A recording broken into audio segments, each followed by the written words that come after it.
Welcome. Return of the Native. Who? Okay. It comes up on the sort of like the running order as rotten. It looks like rotten. Let me just give you a little bit of flavour about Return of the Native. Oh, John, back in the checkers. Return of the Native is actually nothing to do with Thomas Hardy. Who said that? We could actually get very suicidal if we were going to read The Pair of Blue Eyes, which is a lovely novel, which is his first novel all about when he was an actual architect designing churches. Thomas Hardy was a fantastic writer, but this has got nothing to do with it. Return of the Native is from a band called Fever Tree, who operated out of San Francisco in 1968. And Becky asked me a few years ago to do some poetry, and I said, okay. She said, what are you going to call yourself? I said, Return of the Native. And instantly she said, it's something to do with Thomas Hardy. It's nothing to do with Thomas Hardy.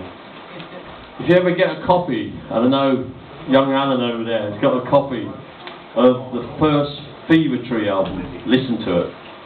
It's fantastic, it really is. So, I was lucky enough to get to a gig the other night, and I got really inspired by this because I spend a lot of time with Americans, and they talk a lot of rubbish most of the time.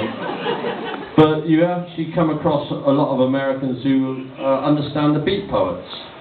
And Paul Armfield, bless him, put a really good gig on. Did anybody go to that? Yeah. It was a fantastic gig.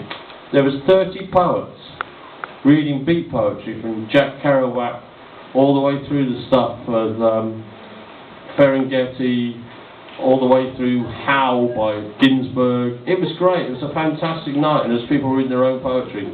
And it's quite inspirational because you think you're sitting there in your loft or in your bedroom or in your living room, and you think you're the only one, but when you go to something like that, it was quite inspirational. Anyway, so Becky's asked me to do something else again, and I really appreciate it. But by the way, before we go any further, can we just say Becky has put all this gig together, so well done, Becky.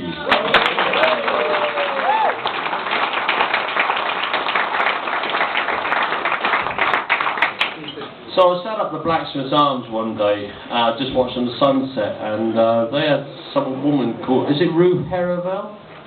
Anybody know Rue Heravel? She was playing on the PA sound system like that. It was fantastic, and this really inspired me. It's called View. Luckily, I don't sing. So, here we go. Tell me all the things you know. Show me all the things you hide. What hides in your valleys?